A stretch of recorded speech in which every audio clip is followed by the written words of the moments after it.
Добрый вечер, уважаемые коллеги. С вашего позволения я начну вебинар и начну его на русском языке. На английский язык у нас перейдет и нас переведет Марина. Сегодня у нас очередное онлайн занятие, очередная встреча, очень интересная встреча в рамках курса повышения квалификации для преподавателя английского языка Института водного транспорта. И сегодня мы пригласили очень интересного педагога, творческую во всех отношениях личность, Марину Александровну Кладову. Впервые мы познакомились по рекомендации Алены Некрасовой с компании «Tutorium», когда готовились к нашей первой онлайн-конференции. И Алена порекомендовала обратиться к Марине как к очень опытному педагогу, профессионалу, мастеру своего дела. И на тот момент Марина работала в компании Skyeng. Ну, в общем-то, о себе Марина расскажет сама, я так предполагаю, сделает это намного лучше меня. Но обращаюсь, прежде чем передать слово, обращаюсь ко всем участникам нашего сегодняшнего вебинара. Пожалуйста, будьте предельно активны, помогайте Марине проводить для нас максимально полезное занятие, отвечайте на вопросы в чате, при желании вы можете выйти на голосовую связь и пообщаться в формате открытого микрофона. Я на этом удаляюсь. Марина, вам слово. Запись вебинара уже включена. Thank you, Natalia, very much. All right. I think I shall start our webinar with a topic that, and today's topic is teaching English with technology. I will be focused mostly on some digital tools which you could recommend your learners to use outside the classroom, and I would also tell you a couple of words how I use these tools in my lessons, in my classroom. Some words about me. So yes, I worked for Skyeng, but I left the company at the end of December, and now I'm teacher trainer, and I have 12 hours of teaching a week. And I mostly teach adults one-to-one or B2B clients, that is business-to-business clients, so corporate clients.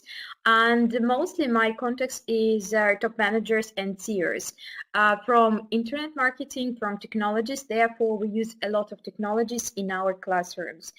I'm really into tech, teacherpreneurship, technology, and learner autonomy because I think these are the trends which I try to pursue, to follow, and I learn a lot about technologies. Maybe some of you have heard SkyTeach conferences. I organized 2 SkyTeach conferences last year. I organized Trendy English conference, and from time to time I speak regularly at different conferences. I mean, I give 5-6 talks every year at Russian and international conferences in LT. And sometimes I organize some projects for my learners, like English and windsurfing camps, when we go to some resort where we can learn English, and windsurf, and speaking clubs, and different formats of my English lessons. Yeah, I have 16-year experience in teaching English, mostly to adults. And today I will share my experience of my usage technology in the classroom.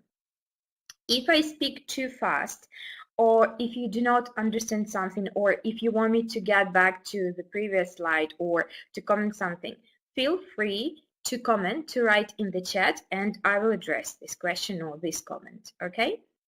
Yeah. And I would be really happy if you participate, not only just listen, but participate, react, answer the questions, maybe ask questions. All right? Okay, good.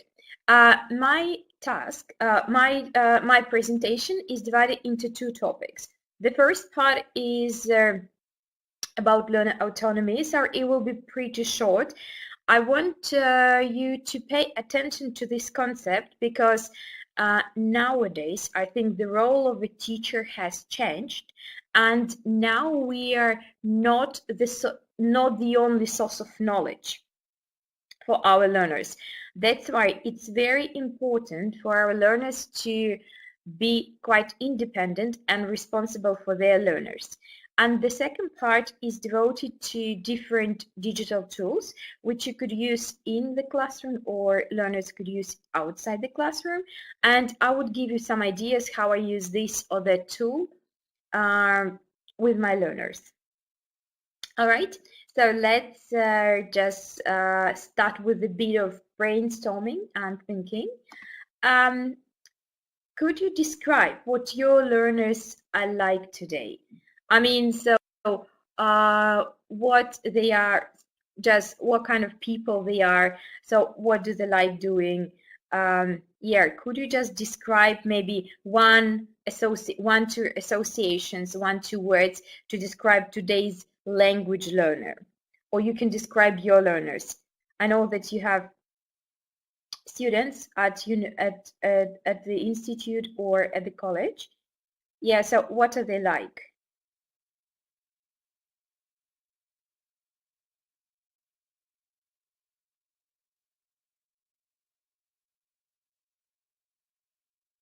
Teenagers, okay.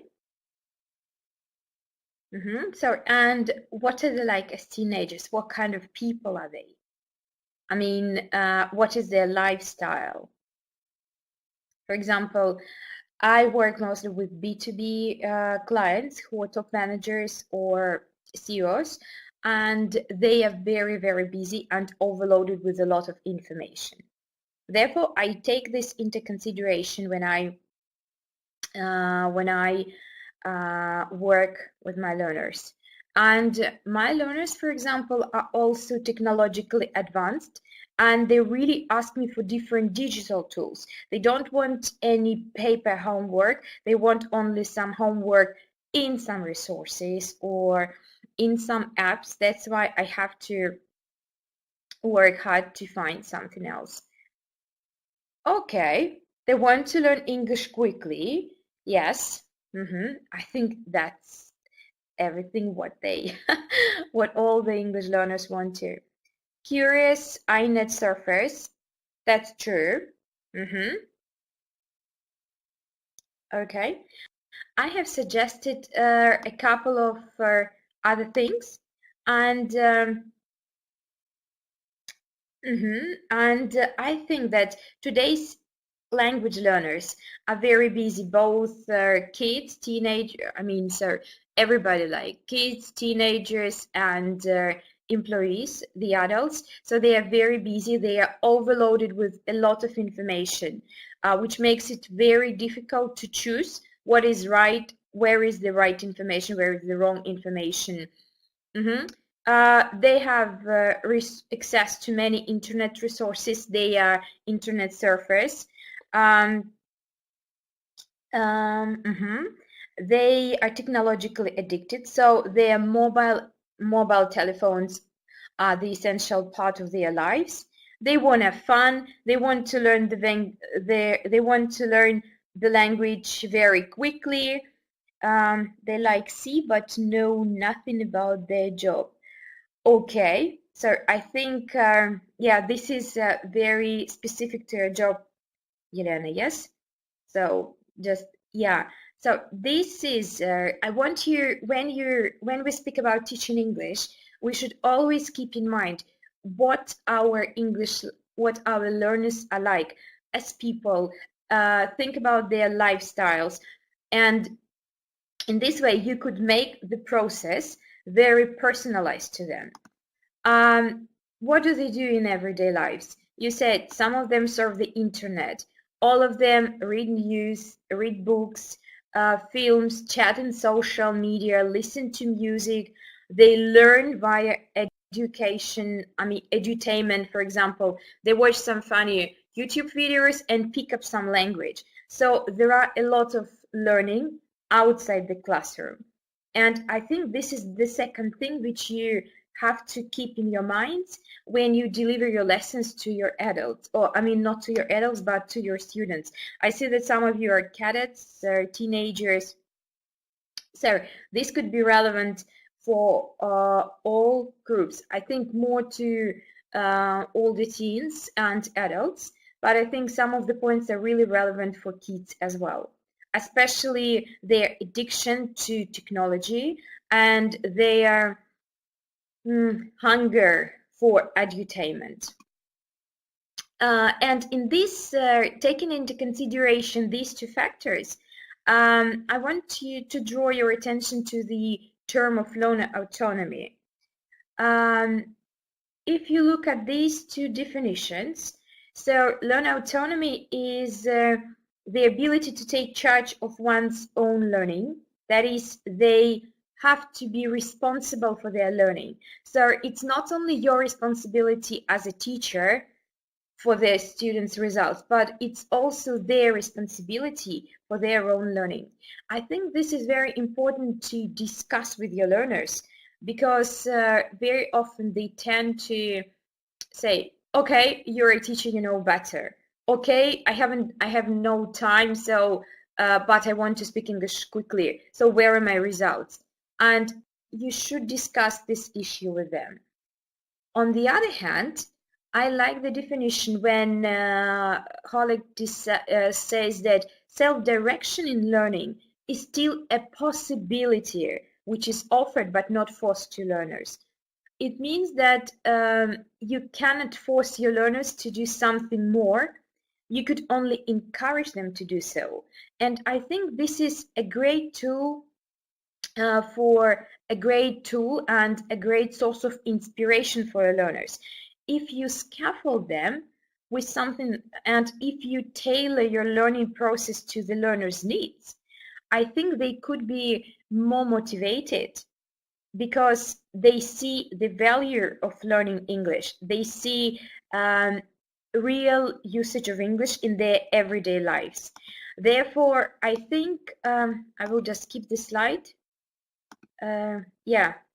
Therefore, I think we have to do 4 things in our lessons just to cultivate the culture and the love for English. Firstly, we have to integrate English in their lives. That is, when you think about your students and when you think about their lifestyles, you ask yourself, all right, this is my learner, this is what he does every day. What can I do as a teacher to integrate English into their lives? Therefore,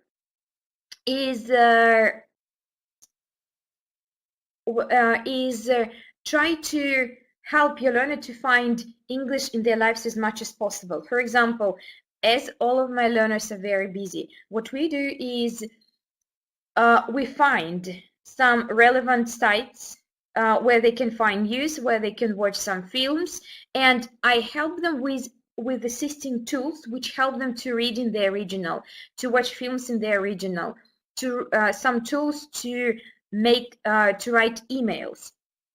And it helps them a lot because they have more language in their lives, and thus they have more motivation because they see the results faster, and they have more English which they can pick up from real life situations. On the other hand, I think that's very important to raise awareness of their becoming more autonomous, that is, of doing something more outside the classroom. We know that the amount of hours of our lessons is not that big, and we cannot do a lot of things.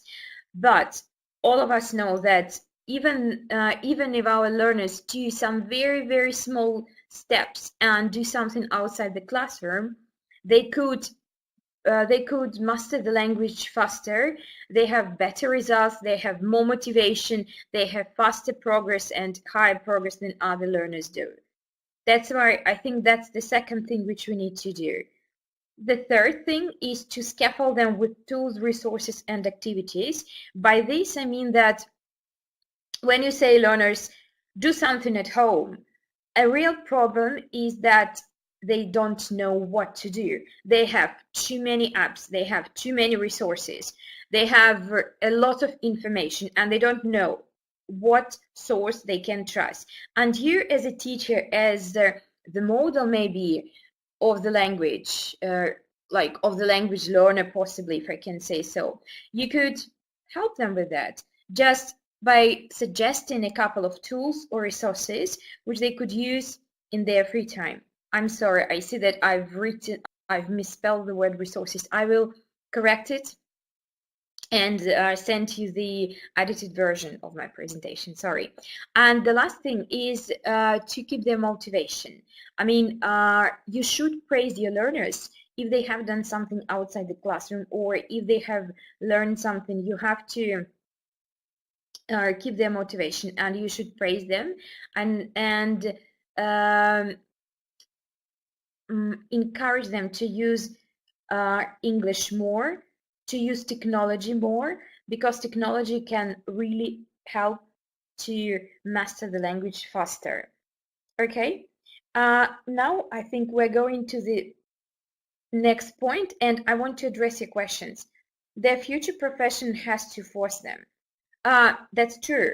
So they're like, all of them understand the necessity for the language, but frankly speaking, so when it's like kind of a extrinsic motivation when, for example, somebody pushes you to do so. But you know, when you, for example, I have been trying just to cut down on sugar and some biscuits. I mean, I have a sweet tooth, but you know, in theory, I know everything that this is very good for my health, so I will lose some weight. But in practice, every day, when you have this choice every day, it's not really easy. And the same thing with English. Yes, so somewhere in the future, my profession will, I will need English in my profession. Good.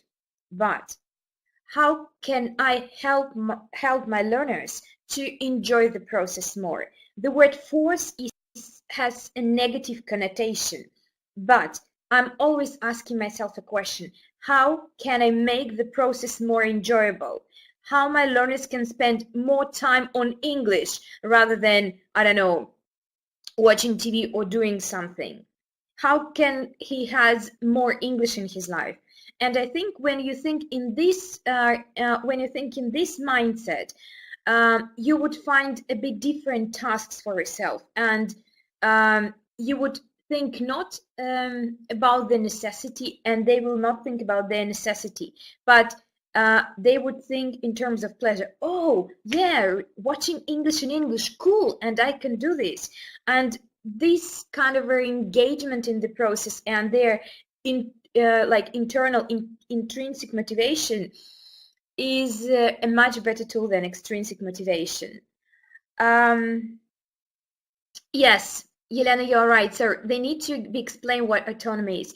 That's really true. So here I'm talking with you as teachers, as teacher trainers, and therefore I'm using the meta language. You may not tell them that, okay, you have to be more autonomous or whatever, but the point here is that you say, all right, what can you do to achieve the results faster? How can you make the process more enjoyable? What do you do in every life in Russian, what you could do in English?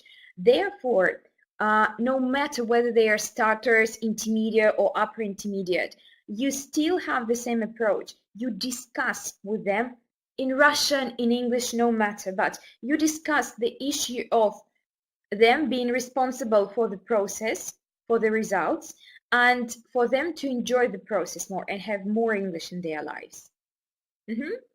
They should like learning, they should like English. It's the best motivation. Yes, Regina, I would completely agree. And our task as teachers is to help them to like it, to help them have more English, to have intrinsic motivation, and to enjoy the process.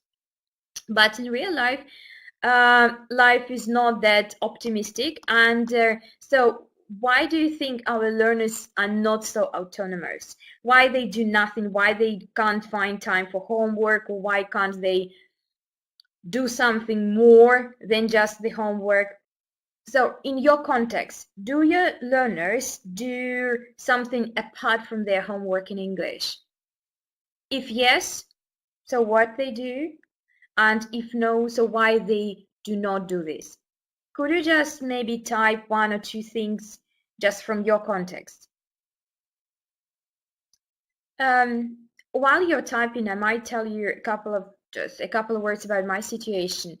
The most common excuses in my context is that I'm sorry, I'm busy, I have no time, I have no energy, I don't know what kind of information to choose. I mean, I don't know what kind of article to read, something like this.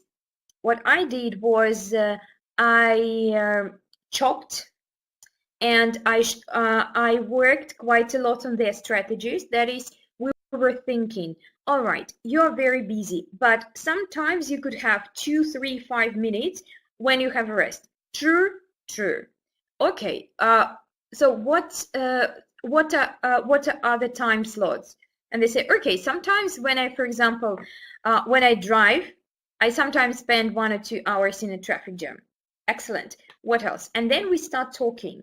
And after that, I was thinking, all right, so you have 3-5 minutes. What resources or what tools could he use, or how he could use these 3-5 minutes to spend some time on English? So I found some 1-minute videos, or actually 1-minute audios. I found some apps where they could, for example, listen to songs and practice. I also found some list of words or just some apps where they could practice the words for 1-2 minutes. And therefore, they started to have a bit more English. And we have got the principle of 5-2. That is, they go to work 5 days a week. That's why they learn English 5 times a week. That is, they find 5-10 minutes every day for English in most cases, and the weekend, like Saturday and Sundays, are days off. Therefore, by integrating and taking advantage of these 5-10 minutes a day, they have increased their motivation and they have improved their English. So we could see the progress a bit faster. I think you could also think in that direction. And for example, they could be not autonomous because no time, no motivation. Some of them do not understand that this is necessary to do something in their free time. And for example, when I take the learner and he has, for example, only 1 lesson a week and he's the beginner, I say, can you imagine how much time it will take you just even to pass this beginner level? Are you fine with this? He says, I'm fine. And then why not? I mean, he's aware of the progress. So we have a deal that I have warned him. If he agrees, all right. But I'm trying to persuade bits by bits that it is necessary to do something in their time. And sometimes they're just lazy or they don't know how and what they could do to master the language in their free time. I'm sorry, here the resource seems like the resources is just a misspelled word for me. I'm sorry, I will just add this word. Therefore, when you think about what your learners could do outside the classroom or just how you could benefit in your classroom, I suggest you to think in 3 directions. So these directions are based on approaches to learn autonomy. This is a resource-based approach. That is, when your learners use different resources. For example, you could name a couple of resources. For example, British Council Teens, or for example, BBC, or TED.com, or some others. For example, some other resources, I don't know, Breaking News English. I'm going to talk about some of them a bit later. And what they do is every time when they have time, or maybe even 1 or 2 times a week, they just go there, find something interesting or relevant to them, and then they do something else, and then they come to the classroom and share their stories. The second thing, the second direction, which is also connected to technology, is technology-based approach. That is, when you show them different technologies, different digital tools, which they could use in their free time. For example, you could tell them that there are several applications how they could learn words. For example, I'm not talking about this app here, but maybe because you work with groups, you could like it. Just a minute. Just a second. For example, I don't know how many of you know Quizlet. This is the application where you could create a set of cards. For example, you are learning some unit in the language, in the book, and then you need, for example, 20, 30, I don't know, 40 words which your learners know or have to know. What you do is your learners go to Quizlet and they take it, and you actually see that, and you see that all learners know these words. Again, so the technology solves the problem that, and you could see the progress of your learners, and I think this is a really nice tool. And the third approach is learner-based approach. It's actually when you focus on learning skills. That is, you teach them how to become better listeners, how to concentrate better, how to remember words, how to organize their notes so that they could learn faster, how not to forget things, how to be more critical, and so on and so forth. I think all of these three approaches could be connected to technology. And now we are going to speak about the tools which you could use for your classroom or outside the classroom. I'm gonna I will return to the approaches a bit later. The first tool which I want to talk to you about is lyricstraining.com. How many of you have you heard? Could you type a plus if you have heard about it and used, and a minus if you have never heard about it? Basically, this is a tool which I like myself, and I'm using it from time to time. This is a tool to practice their listening.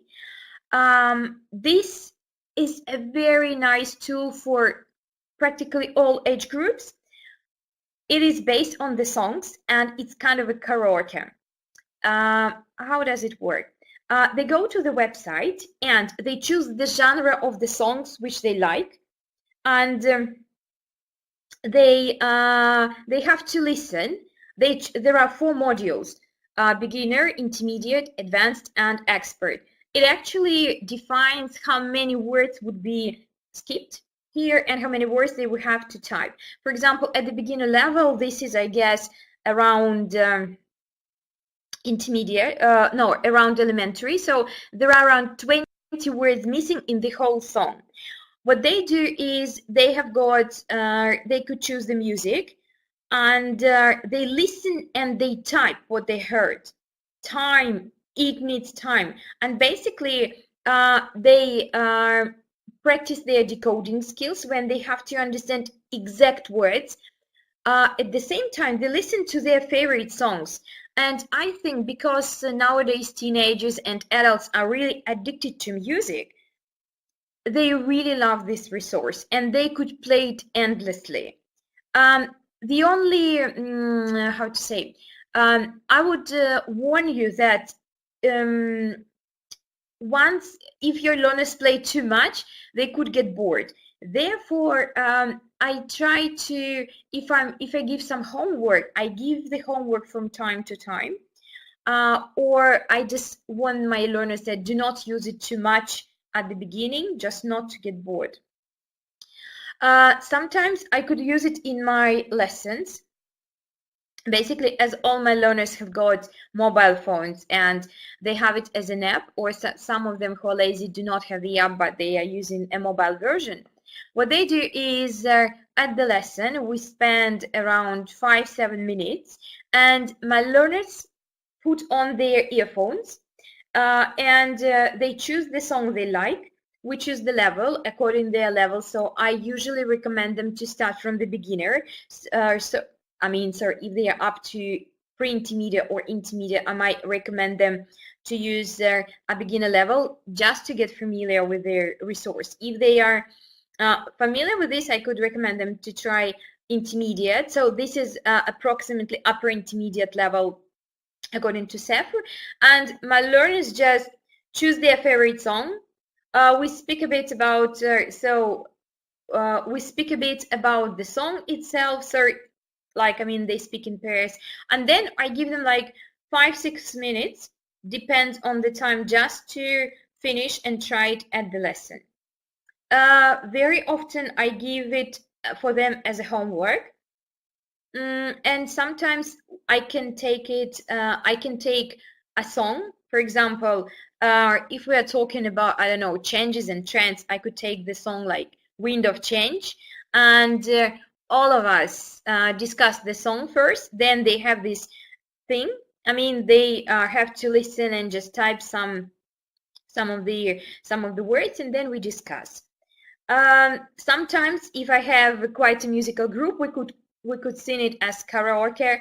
They could sing it as karaoke at home, and I think this is a nice thing. Yeah, you could also try the translation of the songs, but yeah, so Larissa has mentioned that they could attack us with the translation, or they could attack you with, oh, why here is the, or it's the wrong ending, it's why they say I aren't gonna, or something like that. I say and in this case I use this moment for a dogma, like that is to use this moment to address these language allowances which could happen in some informal speech or in spoken speech. Why not? When they what is this, AZ lyrics, I guess, if they really like songs, or if they want to translate the song, I sometimes ask them to but ask them for homework to go to the website to check the translation and say whether they like the translation or they would have translated differently. Or sometimes if it is an elementary level, I just say, okay, you like this song? Good. At home, read the translation of the song and tell me whether you still like it or not, because there are some very strange and weird songs. Okay, good. The second tool which I use mostly with my low-level learners is ello.org. This is a really nice source of different accents.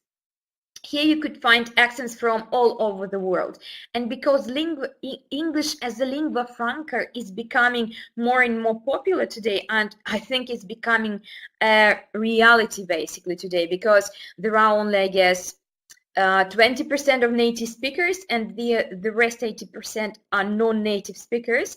Therefore, we have to prepare our learners to understand non-native speakers, especially like in your context, your students would deal with different people from all over the world. Therefore, you have to prepare them for that.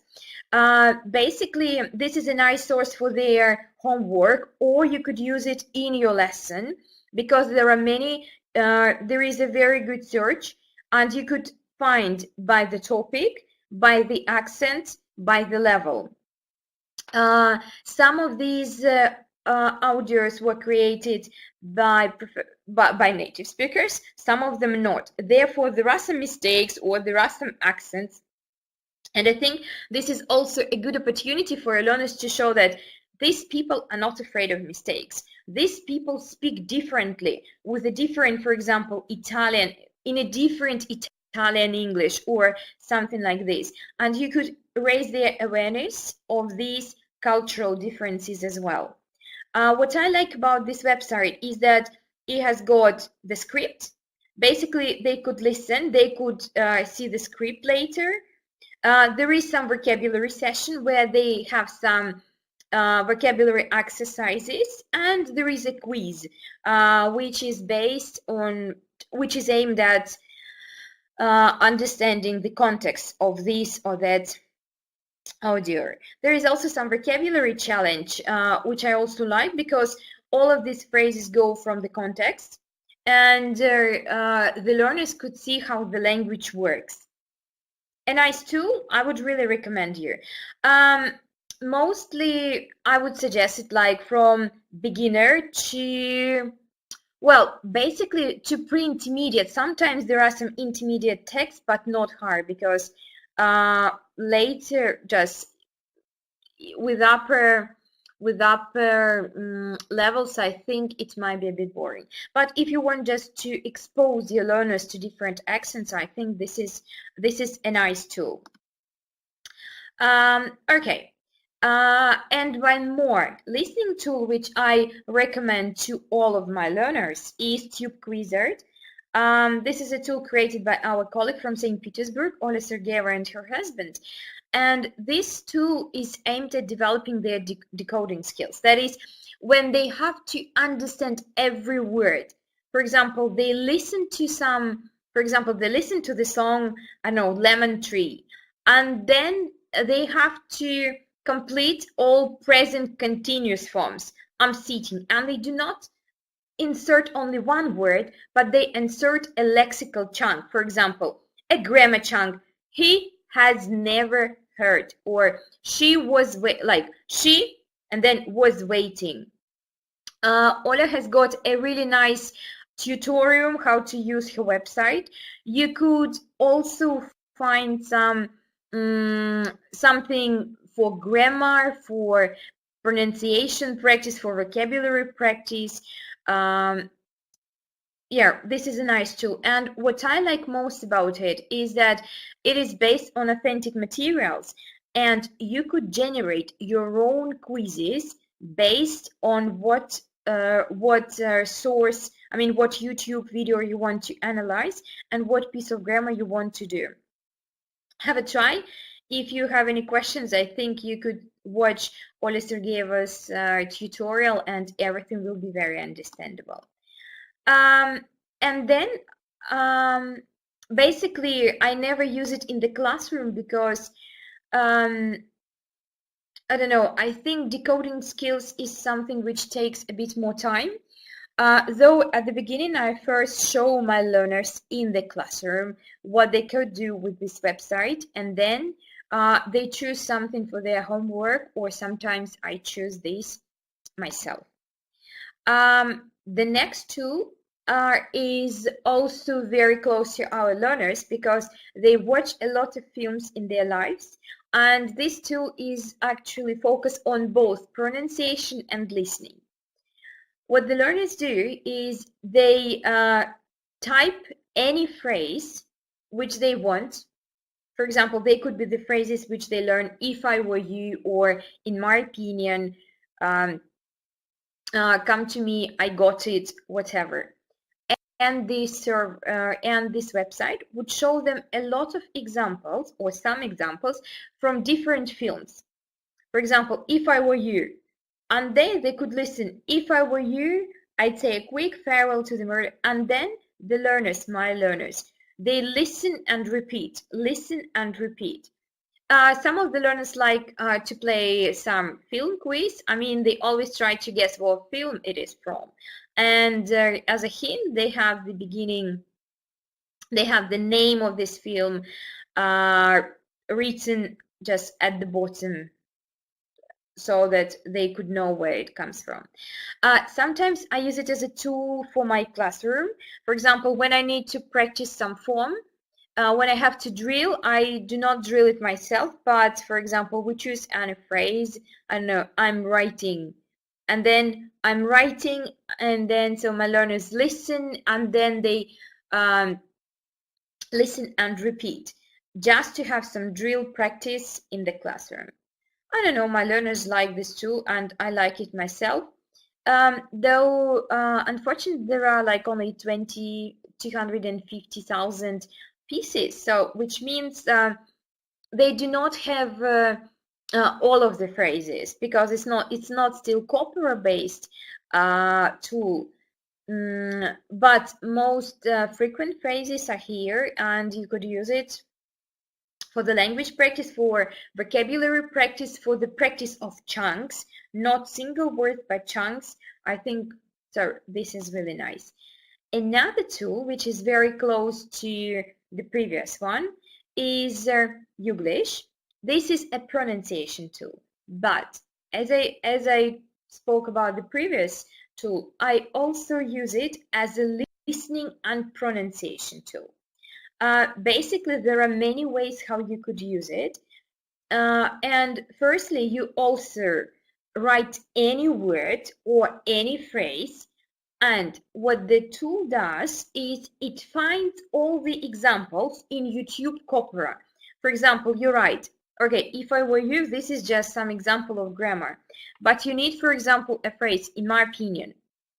You type, in my opinion, and then the tool suggests you a lot of videos with this. And you learn, in my opinion, this is wrong. Good. Listen, repeat. Listen, repeat. You could ask your learners to, for example, to listen and to listen and repeat in the classroom, or listen and write down what they have heard, so you could develop the listening skills as well.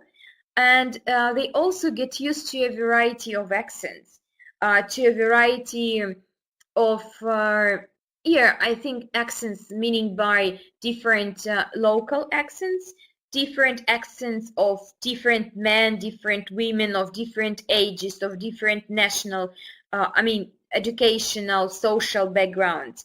And I think this is a really nice tool to train their ears to get used to different accents. A good point about it is that now if you click on any word, it would translate. It would not translate, but basically it would give you some reference and some definition, and they could also learn and pick up some of the words. They could slow it down, they could replay, they could play another example. So the opportunities to use this tool are just endless. So think about it. My learners use it at home with pleasure, especially when they learn new words. For example, they need to learn some words, and instead of just listening it in the app or on Quizlet, they just go here and type the word, for example, master English, or I need to master English because, and then they just listen to 5, 7, 10 examples with this word, and they are more aware how the word could be used in different contexts. They are aware how this chunk of word is pronounced in the flow of speech, and they have got pretty good listening practice, again, with different accents, with different speeds, and so on and so forth. I would really recommend you this tool. Sometimes I'm using this tool myself, just to listen and practice my ears with different accents.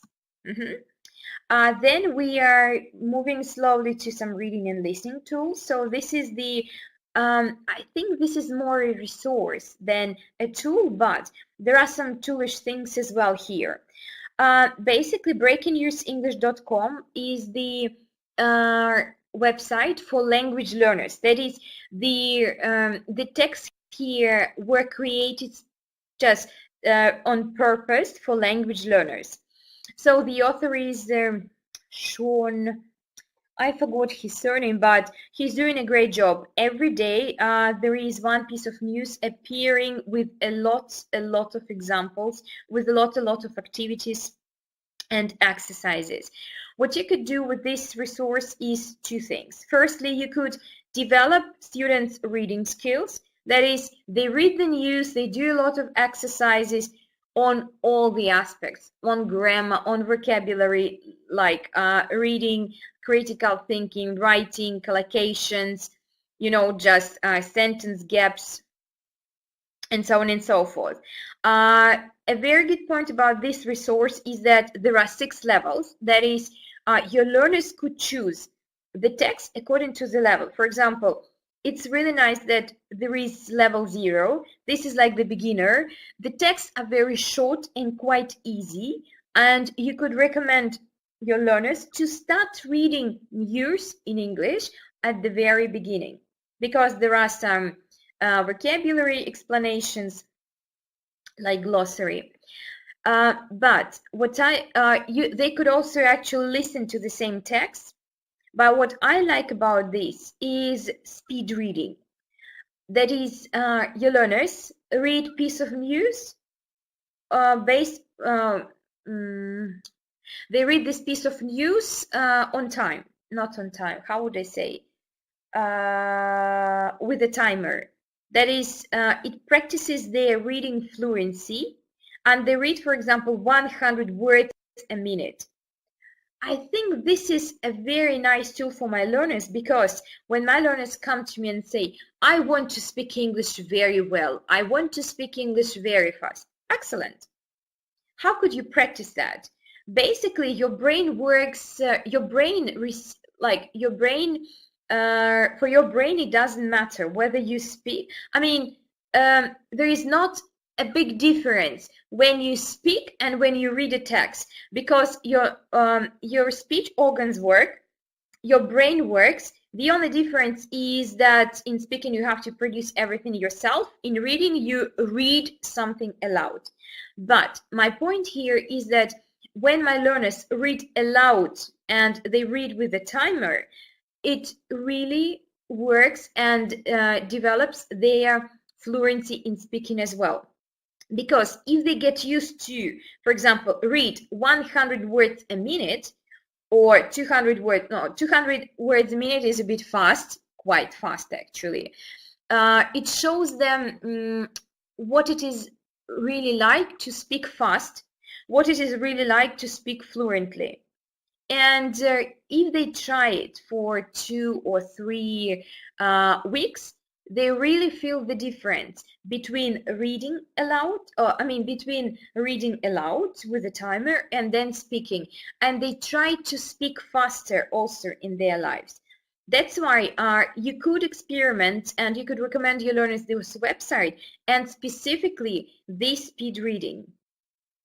Have a try just with 1 or 2 lessons and just see how many exercises are there. I guess there are around 30-35 exercises for each piece of news. So you could use a variety of activities on developing different skills. The only thing with this website is that all of them are like, all the activities in all the news are the same. For example, they have glossary, then they have match the word to the definition, then this, and this. But I think it's not bad, especially if your learners do something for their homework. Why not? Strongly recommended.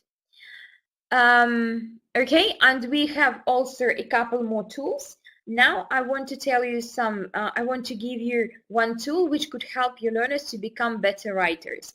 I don't know whether your learners have to write. Do they have to write? I mean, do they have to learn how to write emails or how to write something? Could you put plus if they write in your lessons, or minus if they don't write and they don't need? Okay. I think okay. So in some of yours, yeah. All right. So business emails. Yeah. Well, in business emails, well, yeah, you could try. They still have got. You as a teacher could actually create a workbook, and you could use it as a tool for working with groups. What you could do is you create your own workbook with your own task, and then your learners write their responses. The main idea of Write and Improve tool is that it gives the feedback, immediate feedback on their writing. For example, they have written some text, they submitted it, and it shows errors, it shows their level, and it shows the feedback, that is, so some of the mistakes. What they do next is by them I mean students. Students look at some of the mistakes and they correct them. Sometimes they paraphrase, sometimes they add comma, correct spelling, and so on and so forth. And then they submit it for the second time, and in the second attempt they get some feedback, what has been improved. They have some actually, if you could see, the second essay is much better written, and they could see this progress according to Cepher. Cepher criteria, and I think this is a nice tool for them to see and to work with their writing on their own. The only thing, and I think this is a big issue, it's still just quite a big issue for them, is that sometimes because this tool is based on artificial intelligence and machine is still learning, it doesn't notice some of the mistakes. Sometimes it underlines some right options. Therefore, you need to tell your learners, or you have to discuss the answers with them, because sometimes the answer is not very accurate. But you could get the feedback according to the CEFR level. They could get some feedback, some of the corrections. For example, what I do with my learners is I ask them to use this tool at home and have 2 or 3 tries. So they basically use it as an assistant tool, and only after that they submit the paper to me. I think it's nice because they could correct some of the very rude mistakes. It might be even good for exam preparation, because redrafting, proofreading are also skills which you have to develop. And I think with immediate feedback from the website, it could be a good tool. And the second tool is more like an assistant tool. This is a free tool which is called Grammarly. What happens here is, this is a spelling and grammar checker. It means that if they have this browser extension, the system shows the mistake and the correct answer, and it could reduce significantly the amount of mistakes. For example, my students write a lot of emails, and all of them use this Grammarly application because they may not notice some, for example, spelling mistakes or some verb-noun agreement or plurals or something else like capital or small letters, and this tool helps a lot. This tool has another principle of work. Therefore, it is like 90% accurate in terms of spelling and in terms of grammar. Still, sometimes it may not notice some collocation mistakes or some lexis mistakes or some misspelling where, for example, your. Sometimes it doesn't notice. But again, my learners have this tool, and after they have done their writing, they check it with Grammarly tool, and then they submit it. I think my position here is that I'm helping my learners to become more confident writers, because to motivate your learner to write, pretty hard. And there are several reasons for that. No time, no desire, the task is boring, blah, blah. But one of the tools is the fear that, okay, so when they speak, they can make some slips, but here they have to, everything is written on the paper. That's why they have to, they have more responsibility and they are afraid more. And these tools like Write and Improve and Grammarly could help them to build their confidence and could help them to correct some very, very basic mistakes. And on the other hand, it reduces the amount of time you spend on checking. So you have to correct less mistakes, and you could also discuss these mistakes. My students like it. And 2 more tools which I will discuss today are also connected to assistant tools. That is, these are the tools which could help your learners to deal with English outside the classroom. For example, there are Vimbox Translator and the Vocabulary Application Award.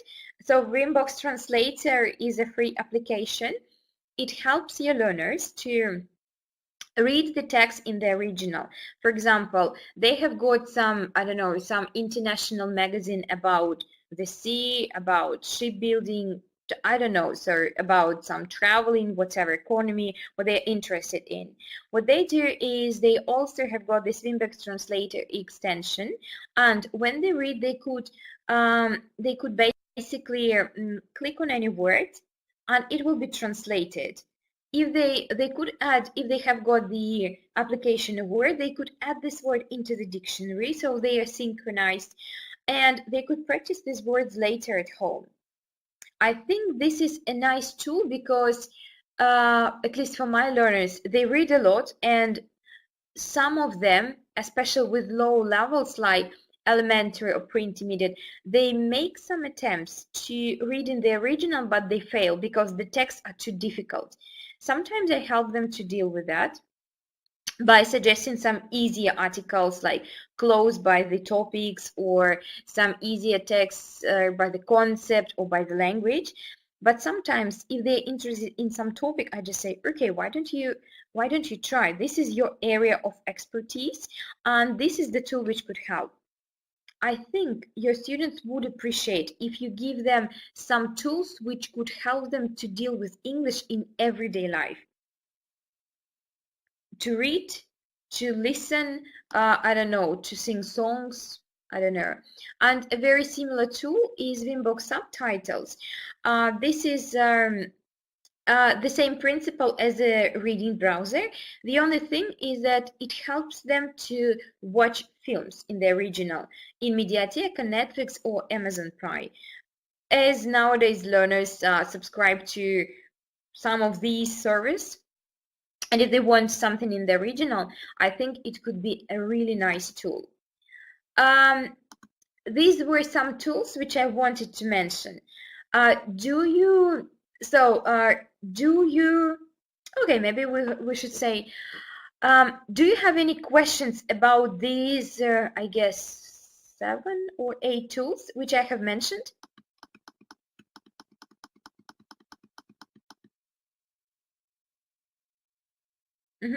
If you have any questions, so type your questions here, and I still have got some time, and I want to tell you how you could integrate this into your lessons.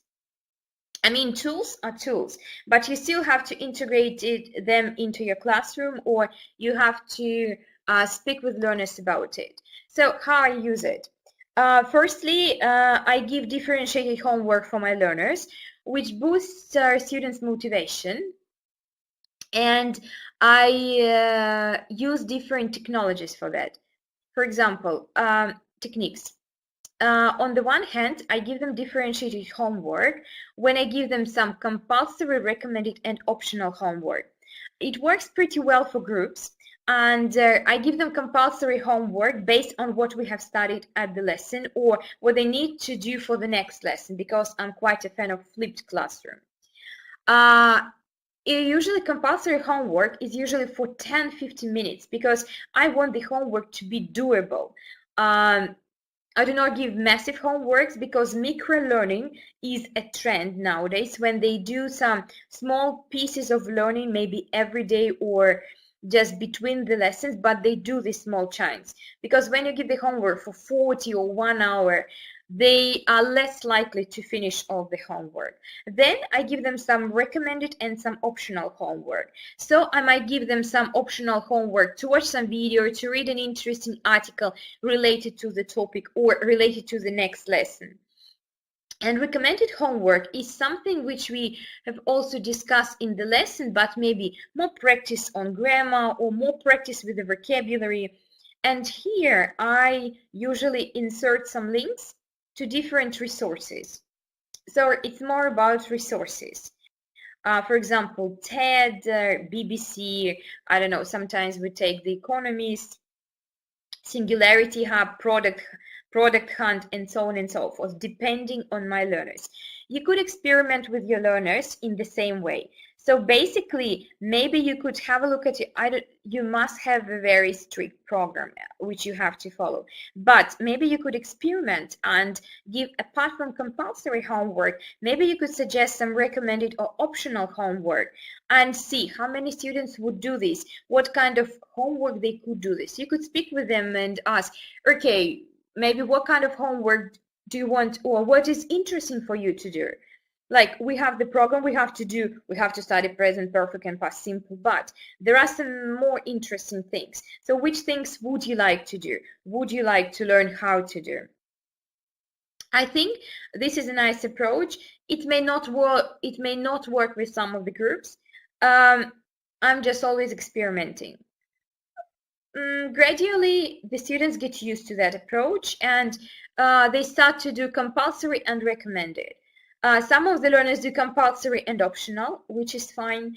Some of the learners do just recommended and optional because they are bored with compulsory homework. I'm fine with these too, just because of my context. I think your context is a bit different, and you could think how you could adapt this technique to your context. The second context is connected to technologies. Basically, here I suggest my learners the menu for their experiments. I give them the list with resources to improve their writing, listening, reading, and speaking. And I give them several tools. For example, listen to a radio station and give the link. Use lyrics training to use how you will, use lyrics training to listen to your favorite song, or listen to a podcast, or listen to ella.org. And I ask my learners to write down, it's kind of a diary, to write down when they tried it and how it went. They have it as a kind of, monthly homework. So during the month, they have to try 4 different things. For example, 1 in listening, 1 in reading, 1 in writing, 1 in speaking. Some of the learners try 1 or 2, and then we discuss. So basically, I spend, depending on the group, but I spend 1 lesson every month just talking about experiments and saying that just they share their thoughts how to use this or that tool, about what they have done, what problems they have got. It also develops, and it also helps a lot with their motivation, because they are not bored just with students' books or just with the activities and handouts. They are given a lot of freedom and a lot of authentic materials from their own lives. What you could do is you could basically collect all the stuff, all the resources which your learners use. For example, you could make a small poll, for example, by asking, which resources do you use? Or, for example, which sites or which tools do you use? And then you could collect all of this information and make the same table, or just maybe put it somewhere on the wall by saying like, okay, becoming a better listener, and then a list of tools, or becoming a better writer, and then a list of tools. And you could give a printout to them so that they could experiment with this. I think this is a nice tool to assist and to help learners to do something in their free time, because with a variety of tools at their disposal, sometimes they're just lost. And a very connected thing to the previous point is when we discuss in the classroom of what they have done, what they have experimented at home in the classroom. For me, this is a very important tool, because on the one hand, the students bring their own voice into the classroom and they feel more motivation, because this is not me who dictate the program, but they also have got the choice and to speak about something which is relevant for them. Basically, it can be done in different ways. I will tell you just 2 ways I'm doing it. On the one hand, so my students are given some time in the weekend to choose to read or to listen to something, and then every Monday we spend half a lesson speaking about what they have read or what they have listened at home. And I put them in 2s, 3s, or 4s, depending how many people have done this homework. And they have a discussion, what they have read, so what problems were raised in this other article, what they think about this, and then they discuss this topic with their peers. I think this is a nice opportunity to develop their autonomy, to increase their motivation.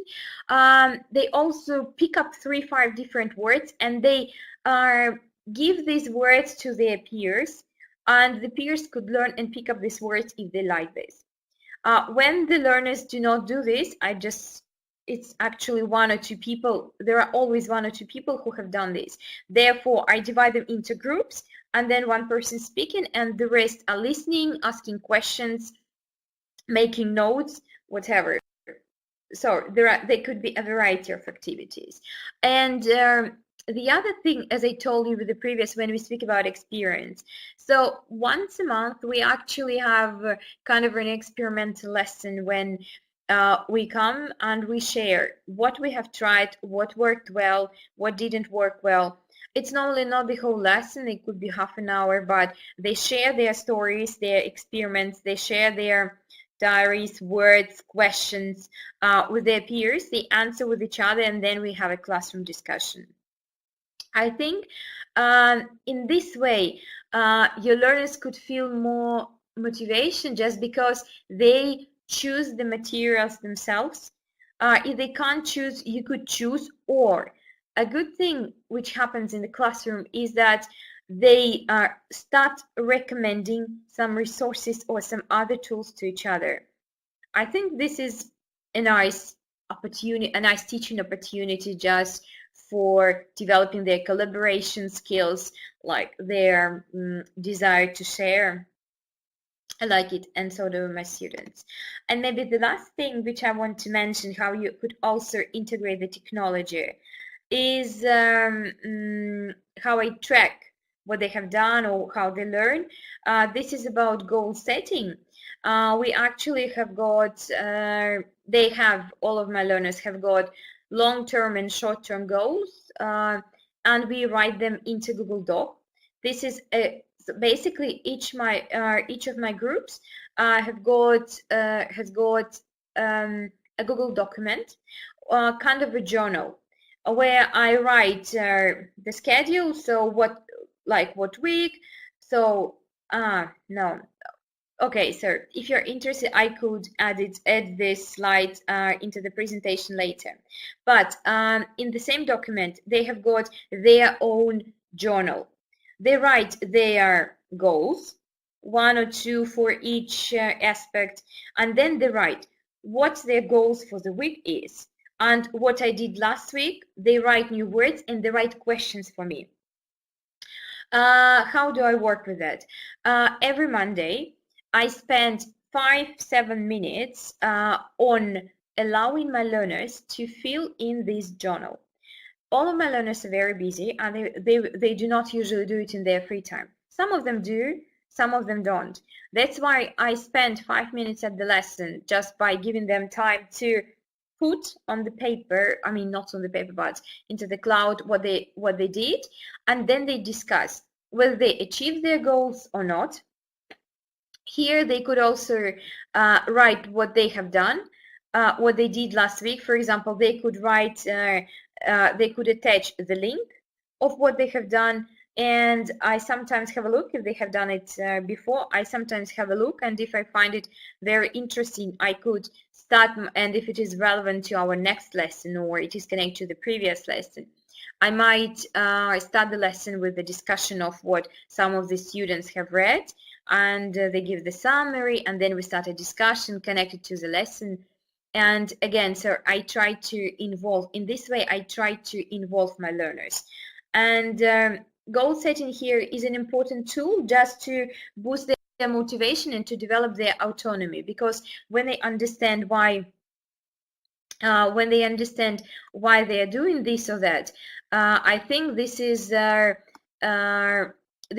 nice tool of tracking, because they see what they have done, what they haven't done, and then what they have done, what they haven't done, how they are going to their goals. And I think this is the best motivation, when they see their progress and when they like this progress. I guess these were the 4 approaches how you could integrate these digital tools and speak with your learners how to use the technology to help them, and how to speak English, how to have more English in the classroom. How could you use how could you use this in your lessons? Basically, you could use some of the tools at the lesson, or you could explain your learners, give some lists for their homework. For example, when you give, I know that some of you have got students, all of them do their homework. You could just add something to their homework.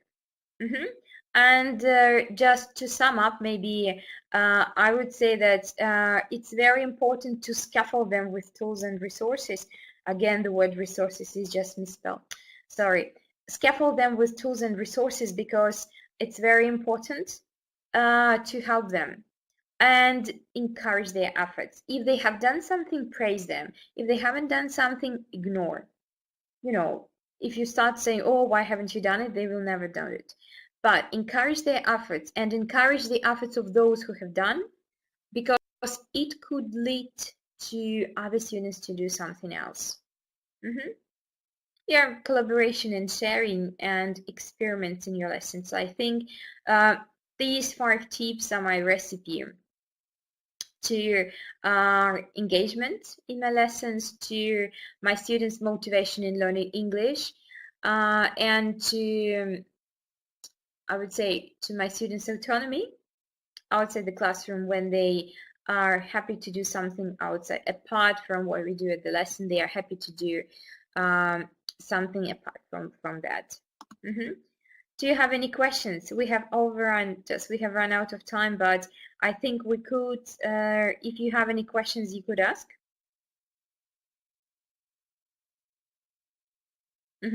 Maybe something about the tools, maybe something about the approach.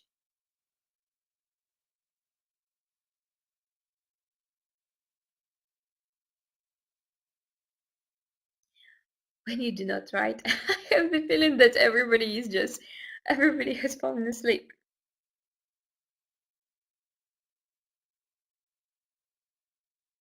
Oh, I see. 100 learners.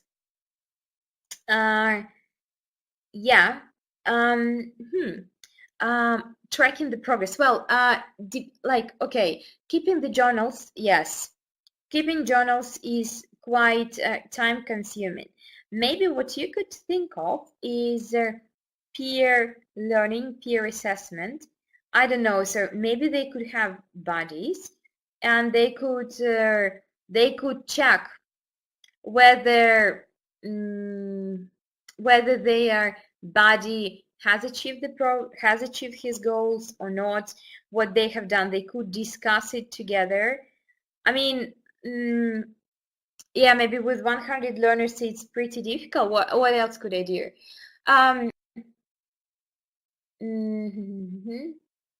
You know, depending whether you have online or offline lessons, I might probably, for example, once per month, have a poll, maybe just, you know, so if it's online or offline, I would just ask them, okay, have you achieved your goals? Or, okay, yes, no. If you have achieved, what helped you? If you haven't achieved, what stopped you or what was difficult in achieving and what could help? I would probably ask them some questions in a kind of a interactive form, just at least to get some oral feedback whether they feel the progress or not. And if they say, oh, I do not feel any progress, then maybe you could discuss what it means to have progress, or why they do not have this progress. I also should say that, for example, tracking is not always work for all the students, because they have to spend some time, for example, what they did or what words they have learned. You know, I had a couple of learners who couldn't manage to do this. Fine, this is just not their way. But I have many students who liked the idea and who really did so, and it helped them a lot, because once they have, you have to help them to cultivate the habit, because once they have it as a habit of writing, for example, of setting goals for a week, of setting goals for a month, I think it helps them a lot in seeing this progress better. For example, if he says, all right, especially if they set up goals, like SMART goals, like specific, measurable, achievable, relevant, and time bound, they have more motivation. And this is proven that the students who have goals, they achieve the results better, they're more motivated, and they see the small steps. Like if you review the goals only once per year, it's not a good idea. If you review the goals once per 2 weeks or once a week, this is a nice tool with which you could work. That's why, Irina, maybe you could think. So you could suggest them to try to experiment with that. And maybe some of the learners would agree. Maybe you could find a curator among your students saying like, all right, or who is the most active? Like 10 people are very active. Okay, maybe these 10 people could have a look at other 10 people, or they could rotate. I don't know, sir. You could think of some different ways. All right. Do you have any more questions? No. All right. Basically, I have added some references and useful resources where you could read. So, of course, I don't know so whether you know or not the Cambridge Digital English Framework, the digital teacher. So here you could find some reviews about some products, some different resources. You could find Digital English Teachers Framework, that is the skills which you have to develop. And there are also some ideas how you could use this or that technology. For example, how you could use augmented reality in your classroom or virtual reality in your classroom. Yeah, this is the reference just because I'm a bit academic, so I decided just to put the Hollick's book on autonomy, which you could have a look at. And 3 people I really like who write a lot about technology. This is Lizzie Pinard, whose idea about learner autonomy I have borrowed, reflective teaching, reflective learning. Nick Petries speaks a lot about the technology. And Ola Sergeyeva is the author, just the founder of the Tube Quizzers, and she blogs a lot, and she blogs a lot about developing listening skills, about using technology, learner autonomy. Yeah, and you could also have a read about her. All right, I think if you want, I could add some other references like Russell standards. Okay, I would just add a couple more people whom I read, whom I like. For example, Sandy Millen or Russell Stannard, who speaks a lot about flipped classroom, how you could use Google Docs in your lessons, and so on and so forth. A lot of techie things, very simple, like teaching videos, like very short video, but it gives you really practical tips how you could use the technology in your classrooms and how you could flip your classroom. Yeah, and these are my contacts. You could just text me on Facebook. I'm sorry, the email is wrong because I left the company here and just, I forgot to change my email, sorry. I will forward my presentation to Natalia, and she will use this, she will send all of this presentation to you, so it will be available to you. If you have any questions or if you want to give some feedback, I would be very happy because I'm learning from the feedback. So if you tell just some words, what was useful, what resources were new for you, or which ideas maybe you have liked, or maybe some comments or some disagreement, so you could just text me there on Facebook or by email, and we could have a discussion about this. All right, good. I'm sorry we have overrun our time just by 20 minutes, but I think I wanted just to give you some holistic I wanted to give you a holistic approach to how I teach the technology, not only the tools, but the reasons why I do this, how I do this, and the tools itself. All right, good. Thank you very much for your time. I hope it was useful. All right, so just try something with your learners, and I think they would like some of the tools. Some of them, not all. Okay, one tool at a time. Experiment with different tools and encourage your learners to love English. Just learn English with pleasure. All right, good. So I wish you to have a good evening and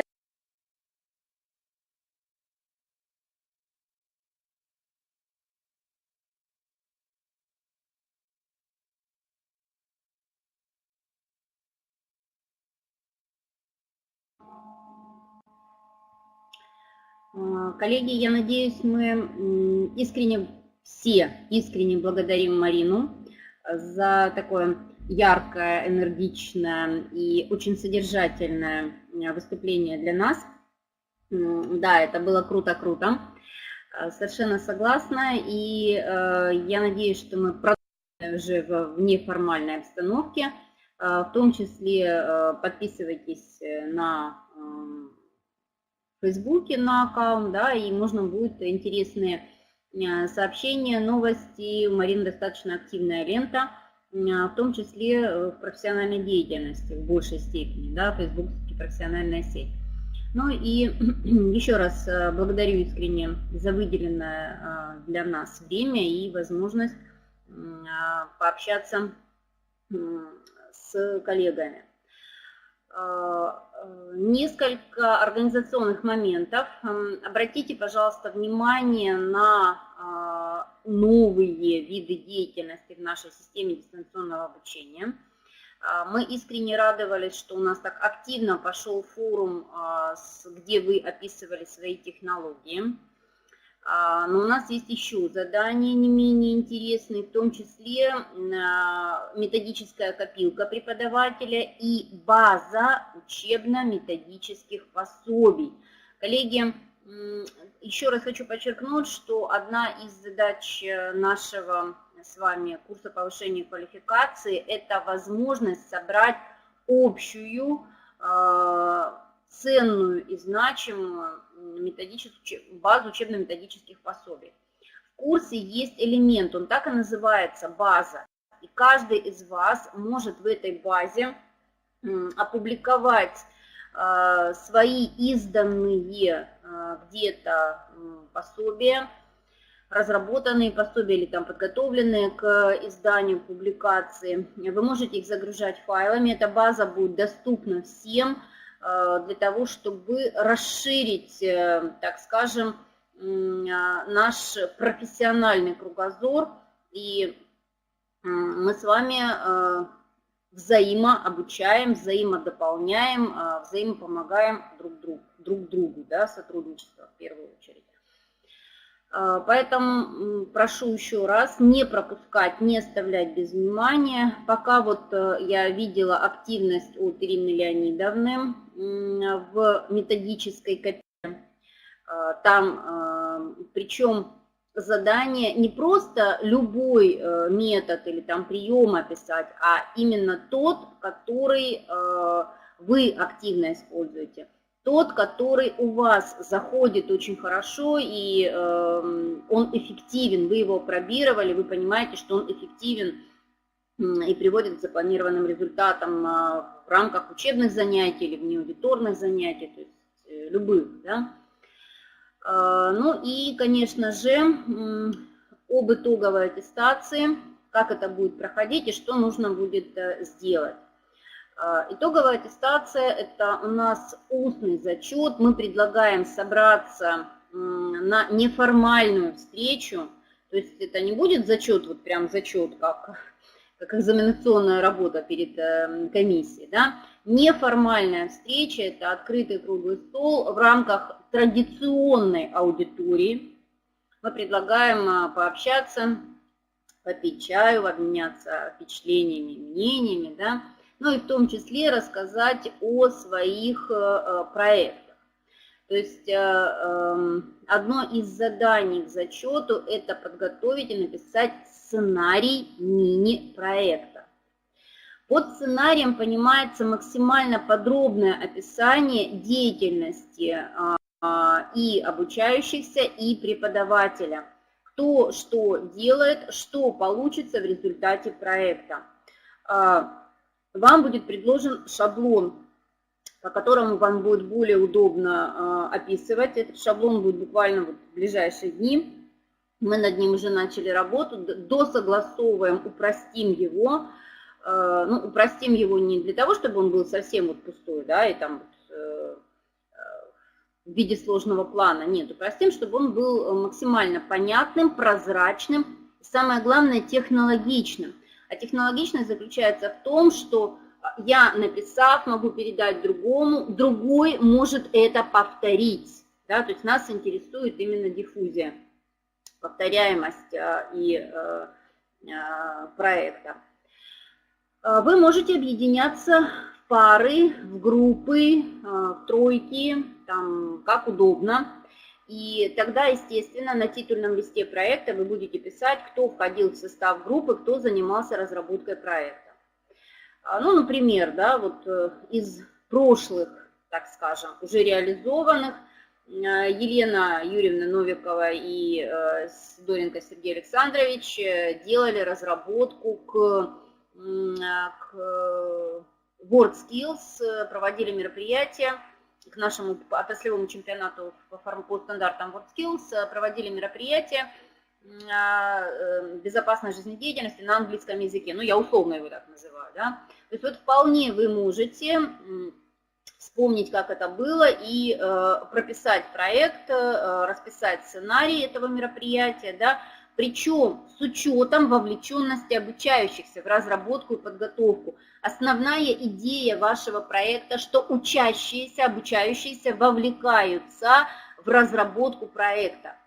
Обучающиеся выдают какие-то результаты, то есть они делают там электронные образовательные ресурсы, они делают карты, они делают карточки, они делают схемы, они делают там обеспечение какое-то, либо они делают презентацию, с которой выступают. То есть провели какую-то научно-исследовательскую деятельность и презентуют, что у них получилось. Да? Ну вот пример еще один.